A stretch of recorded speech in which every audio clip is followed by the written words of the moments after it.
பேர சொன்னா தன்னா நன்னானே அட சிலுக்குதடா அங்கமெல்லாம் தன்னா நன்னானே சின்ன மலை பேர சொன்னா தன்னா நன்னானே அட சிலுக்குதடா அங்கமெல்லாம் தன்னா நன்னானே அந்த மாவீர கதைய கேளு தன்னா நன்னானே அது கொங்கு நாட்டு வீரம் சொல்லும் தன்னா நன்னானே சின்ன மலை பேர சொன்னா தன்னா நன்னானே அட சிலுக்குதடா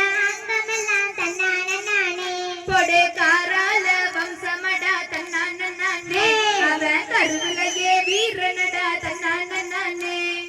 சின்ன மலை பேர சொன்னா தன்னானே அட சிலுக்குதடா அங்கமெல்லாம் தன்னானே